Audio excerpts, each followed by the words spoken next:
శ్రీ జగన్మోహన్ రెడ్డి గారు, కోన రఘుపతి గారు, మల్లాది విష్ణు గారు, వేదికపై ఉన్నటువంటి మిగిలిన మిత్రులారా, ఈరోజు ఈ బ్రాహ్మణ ఆత్మీయ సదస్సుకు వచ్చి నా అభిప్రాయాలు పంచుకోవలసిందిగా నన్ను ఆహ్వానించినటువంటి జగన్మోహన్ రెడ్డి గారికి, వారి తరఫున నాకు తెలియపరిచినటువంటి కోన రఘుపతి గారికి నా కృతజ్ఞతలు చెప్పుకుంటూ, ప్రధానంగా అదే కోన రఘుపతి గారు చెప్పిన పాయింట్ మీదనే కొద్దిగా ఫర్దర్గా మాట్లాడి మిగిలిన విషయాలకు పోదాం.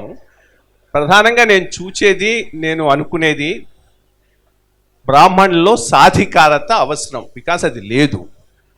ఈ సాధికారత అనేది పార్టీలకు అతీతంగా రావాలి.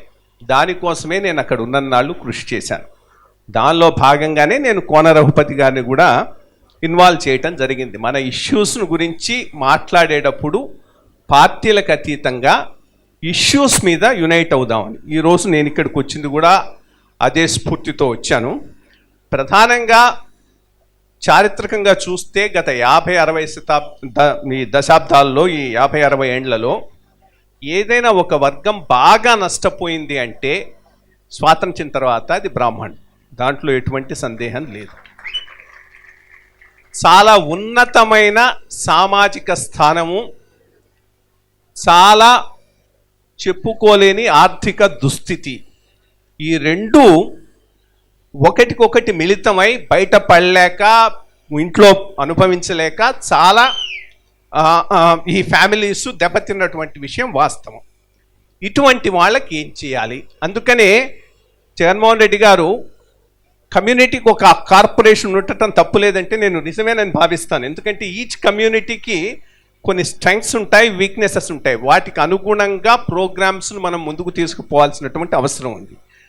బ్రాహ్మిన్స్ వరకు చూసుకుంటే ఎంటర్ప్రైజ్ తక్కువ, ఏదైనా ఒకటి పెట్టుకొని ముందుకు పోవటం ఎక్కువ, గవర్నమెంట్ జాబుల మీద ఆధారపడిన వాళ్ళు, ఇప్పుడు వాటికి అవకాశాలు లేవు. సో ఇటువంటి పరిస్థితుల్లో ఏం చేయాలి అనేటటువంటి దాన్ని ప్రధానంగా పెట్టుకొనే బ్రాహ్మిన్ కార్పొరేషన్కు అనుబంధంగా 2 సంస్థలను మేము ప్రారంభించాం.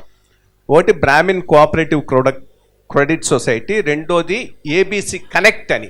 ఏబీసీ కనెక్ట్ అనే దాంట్లో బేసిక్గా ఎవరైనా సొంతంగా ఏవైనా కొన్ని కార్యక్రమాలు చేసుకుంటామన్నా, ఇండస్ట్రీస్ పెడతామన్నా వాళ్ళకు ఫుల్ సపోర్ట్ ఇచ్చేట్టు, వెంచర్ క్యాపిటల్ సపోర్ట్ ఇచ్చే లెవెల్కు తీసుకుపోదామని దాన్ని పెట్టడం జరిగింది. కోర్స్ నేను వచ్చిన తర్వాత అవన్నీ నిర్వీర్యం అయిపోయినాయి. వాటిని మళ్ళా రివైవ్ చేసి ఒక స్థానానికి తీసుకురావటం అనే దాని మీద దృష్టి పెడితే బాగుంటుంది. రెండోది ఐటీ బేస్డ్గా, ట్రాన్స్పరెంట్గా, బెనిఫిషరీస్కి డైరెక్ట్గా డబ్బులు వెళ్ళేటట్టుగా మిడిల్ మెన్ లేకుండా ఒక సిస్టమ్ను ఏర్పాటు చేశాం. ఇన్ఫ్యాక్ట్ ఈ సిస్టమ్ ఒక బ్రాహ్మిన్ కార్పొరేషన్కే కాదు, అన్ని ఈ social welfare, economic systems, SC corporation, BC corporation ఇవన్నీ కూడా అమలు చేసుకోవచ్చు. ఆ ఒక లెవెల్కి వచ్చిన తర్వాత మిగిలిన వాళ్ళందరితో మీటింగ్ పెట్టి వాటికి ముందుకు తీసుకుపోదాం అనుకున్నాం. ఇదొకటి కూడా ఫ్యూచర్లో కూడా ఈ మొత్తం వెల్ఫేర్ సెక్టార్లో ఐటీ పెట్టి, ఐటీ ఎనేబుల్డ్ సర్వీసెస్ ద్వారా చేసుకుంటూ ఆబ్జెక్టివ్గా, ట్రాన్స్పరెంట్గా, beyond party affiliations, beneficiary identification, వాళ్లకు బెనిఫిట్ పోయేటట్టుగా కనుక మనం రూపొందించుకోగలిగితే బాగుంటుంది. రియల్గా అవసరమైన వాళ్లకు ఎటువంటి మిడిల్ మ్యాన్ లేకుండా అవకాశాలు వచ్చేటటువంటి అవసరం ఉంటుంది. దీన్ని కూడా కాస్త మనసులో పెట్టుకోవాల్సిందిగా జగన్మోహన్ రెడ్డి గారిని కోరుతున్నాను. ఇంకొకటి, వీటిని ఎవరో ఒకళ్ళని ఎండీలుగా వేస్తే సరిగ్గా నడవు. ఆ వేసేవాళ్ళు ప్రొఫెషనలీ కాంపిటెంట్ పీపుల్గా ఉండాలి. కొద్దిగా ఎక్కువ పే చేసినా పర్వాలేదు. మంచి నేను తెచ్చినటువంటి వాళ్ళందరూ అప్పట్లో ఐఐఎం నుంచి పెద్ద పెద్ద చదువులు చదువుకొని చక్కగా నిర్వహించగలిగిన వాళ్ళకు 1-2 లక్షలు ఎక్కువ ఇచ్చినా కానీ దాంట్లో ఏమి తప్పులేదు. బట్ ఆ రకంగా ప్రొఫెషనల్గా వీటిని రన్ చేయాల్సినటువంటి అవసరం ఉన్నది. నాట్ ఓన్లీ బ్రాహ్మిన్ కార్పొరేషన్, ఈ సోషల్ వెల్ఫేర్ కార్పొరేషన్స్ అన్నీ అప్పుడే మనం అనుకున్న పద్ధతిలో ఇవన్నీ పోయేటటువంటి బెనిఫిషరీస్కు పోయేటటువంటి అవకాశం ఉంటుంది. ఇదొకటి ముఖ్యమైనటువంటి విషయం. ఇక అర్చకుల వరకు వస్తే ప్రధానంగా నాకు ఒకటే తిరుమల తిరుపతి దేవస్థానంలో ఉన్నప్పుడు ఒక ఇన్సిడెంట్ బాగా కలిసివేసింది. అక్కడ ఆయన రామాలయంలో పనిచేసేటటువంటి అర్చకుడు ఏదో దానికి టెంపుల్కు సంబంధించిన ఆభరణాలు తాకట్టు పెట్టారని ఆయన మీద ఒక క్రిమినల్ కేసు పెట్టారు. ఆ రోజు ఆయన ఇంట్లో ఉన్న పరిస్థితిని చూపెట్టేటటువంటిది ఎవరు చూసినా కానీ జాలేసేటట్టుగా ఉంది. అటువంటి పరిస్థితిలో ఉన్నటువంటి వ్యక్తి ఇది చేశాడు. ఆ పైన ఎంత అతనికి వచ్చేదంటే 3,000, 4,000. అసలు ఇది ఏమి సిస్టమ్, ఏమి రన్ చేస్తున్నామని మినిమం 10-15 వేలకు తక్కువ ఉండకూడదు అనేటటువంటి ఉద్దేశంతో టీటీడీలో ఆ ప్రపోజల్ను తీసుకొని పోయినా. ఈరోజు నేను పబ్లిక్గా చెప్తున్నాను, ఆ రోజు అది ఎఫెక్టివ్ కావటానికి నాకు ఫుల్ సపోర్ట్ ఇచ్చిన ఇద్దరు ఇప్పుడు మీతో ఉన్నారు. చెవిరెడ్డి భాస్కర్ రెడ్డి, విజయసాయి రెడ్డి గారు. రియల్గా ఆ రోజు బోర్డులో వాళ్ళు ఇది రియల్గా జరగాల్సిన విషయం, అర్చకులకు మంచి జరుగుతుంది అని. అందుకని మినిమం 15,000, 30,000, ప్రధాన అర్చకుడికి 50,000 చేశాం. అదే సిస్టమ్ మిగిలిన చిన్న చిన్న దేవాలయాలు చేయలేకపోవచ్చు, బట్ 10-15,000 తెచ్చుకునేటటువంటి పరిస్థితిని మనం కల్పించవచ్చు. వాళ్ళకుంటే ఈనామ్ ల్యాండ్ను రక్షించటం వల్ల, వాళ్లకు ప్లేట్ కనెక్షన్స్కి అనుమతి ఇవ్వటం. ఎడిది గవర్నమెంట్ ఇవ్వలేదు. గవర్నమెంట్ నుంచి అర్చకులకు ఇస్తే ఎవడో ఒకడు కనుక కోర్టుకు పోతే అది కొట్టేస్తారు. బికాస్ సెక్యులర్ కంట్రీలో అది అయ్యేటటువంటి అవకాశం లేదు. బట్ పెద్ద టెంపుల్స్ నుంచి తీసి చిన్న అర్చకులకు సహాయం చేయటం ద్వారా, వాళ్లకు వచ్చేటటువంటి ఈనాం భూములు కాపాడటం ద్వారా ఈ పరిస్థితిని ఏర్పాటు చేయొచ్చు. ఇదంతా ఆలోచించి చాలా డిస్కషన్ చేసి జీవో 76ను ఒక లెవెల్ వరకు తీసుకొచ్చాను. మరి ఆ మెంటల్ బ్లాక్ ఏందో నాకు అర్థం కాదు, అది ఇష్యూ కాకుండా ఆగిపోయి ఉన్నది.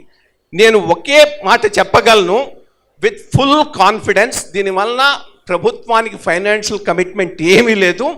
చాలా అప్లై చేసి చాలామంది ఫీడ్బ్యాక్ తీసుకోనున్నటువంటి జీవో ఇది. ఇది మీరు అధికారం తీసుకున్న మొదటి రోజున పెట్టే సంతకాల్లో ఈ జీవోను ఎటువంటి అభ్యంతరం లేకుండా పెట్టుకోవడానికి అవకాశం ఉన్నటువంటి జీవో. తప్పకుండా ఇది గుర్తుపెట్టుకోండి అర్చకుల వరకు. ఇక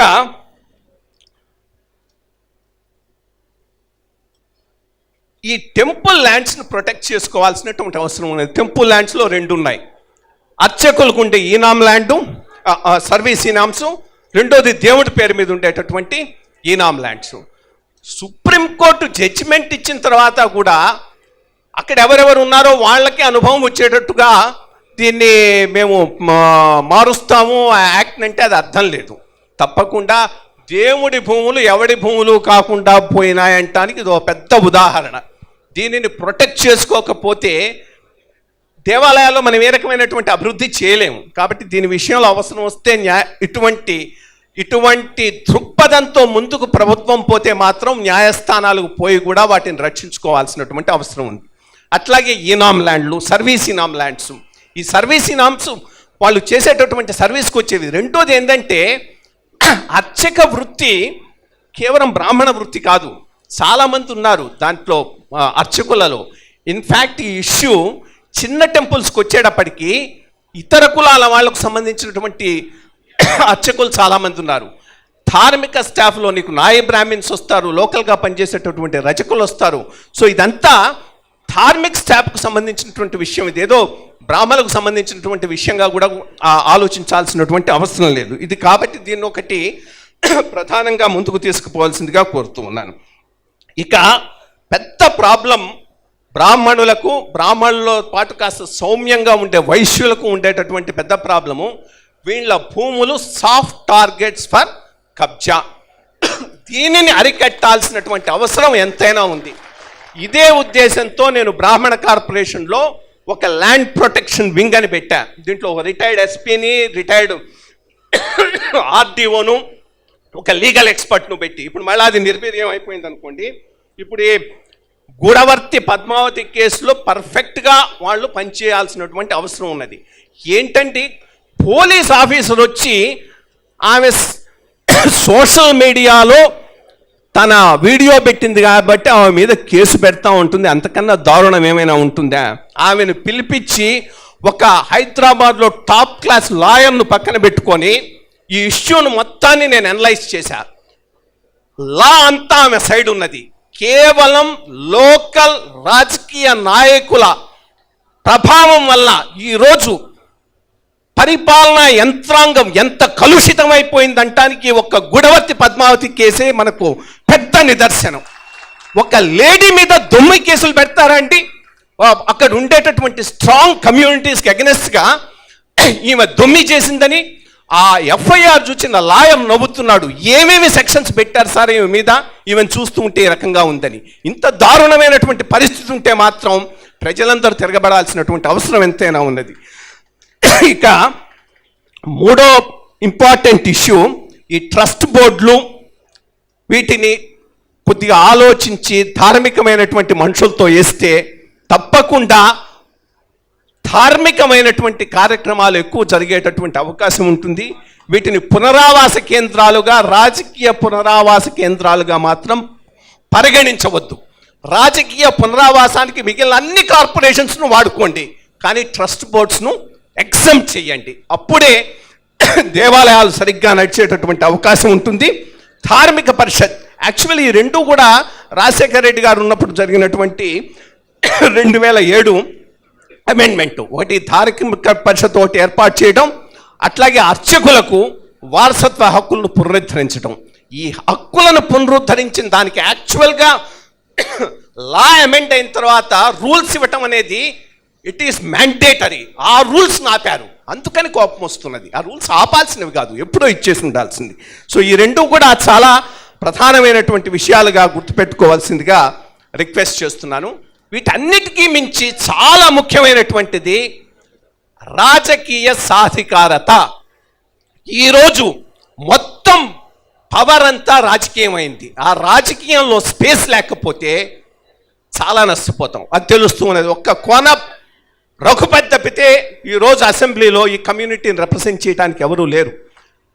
కొంతమంది 5% ఉన్నామంటారు, 6 ఉన్నామంటారు, 7 ఉన్నామంటారు, 3 అంటారు. నేను మినిమం 3 తీసుకున్నా కానీ 7 ఎమ్మెల్యేలు ఉండాలి సార్. మేము 175లో ఉన్నది ఒక్కరు. కానీ ఈరోజు కమ్యూనిటీ పరిస్థితి ఎట్లా ఉందంటే మీరు టిక్కెట్లు ఇస్తామన్నా తీసుకోలేని పరిస్థితి. అంటే మా దగ్గర అంత డబ్బు లేదు కదా. కాబట్టి తప్పకుండా గుర్తుపెట్టుకొని ఇండైరెక్ట్ ఎలక్షన్లో నామినేటెడ్ పోస్ట్లో మాలాంటి చిన్న చిన్న కమ్యూనిటీస్ను తమరు కాంపెన్సేట్ చేయాలి. ఇది కేవలం ఇది కేవలం బ్రాహ్మణ సమస్య కాదు. చిన్న చిన్న కమ్యూనిటీసు, సాధికారత లేని చిన్న కమ్యూనిటీసు, నాయి బ్రాహ్మణ్ కానివ్వండి, రజకులు కానివ్వండి, కుమ్మర్లు కానివ్వండి, వడ్రంగులు కానివ్వండి, వైశ్యులు కానివ్వండి, ప్రతి కాన్స్టిట్యున్సీలో వీళ్ళందరూ కలిస్తే ఒక పెద్ద ఫోర్స్. వీళ్ళు కలవనప్పుడు చిన్న చిన్న చిన్న చిన్న కమ్యూనిటీస్ వీళ్ళకి ఇండైరెక్ట్ ఎలక్షన్స్లో ప్రాతినిధ్యం ఇవ్వకుండా అక్కడ కూడా అదే అంగబలం, అర్ధబలం, కులబలం ఉన్న వాళ్ళకి ఇస్తూ పోతూ ఉంటే ప్రజాస్వామ్యానికి అర్థం ఉండదు. ఉంటాయి, చాలా కన్సిడరేషన్స్ ఉంటాయి. బట్ ఈ కన్సిడరేషన్ కూడా ఒక ఇంపార్టెంట్ కన్సిడరేషన్గా పెట్టుకోమనమని మిమ్మల్ని కోరుతూ, ఈనాడు ఈ అంశాల మీద నాకున్నటువంటి అనుభవాన్ని, అభిప్రాయాలను మీ అందరితో పంచుకునేటటువంటి ఈ మహదవకాశాన్ని కల్పించినటువంటి, ఒకటి కొద్దిగా ఈ పచ్చ మీడియాను, ఎల్లో మీడియాను డిసప్పాయింట్ చేస్తున్నాను. నేను పార్టీలో చేరడానికి ఇక్కడ రాలేదు. నా అభివృద్ధి, నా వ్యూస్ను పంచుకోవడానికి మాత్రమే ఇక్కడికి వచ్చాను. ఆ అవకాశం కల్పించినందుకు మీ అందరికీ కృతజ్ఞత తెలుపుకుంటూ మీ నుంచి సెలవు తీసుకుంటాను.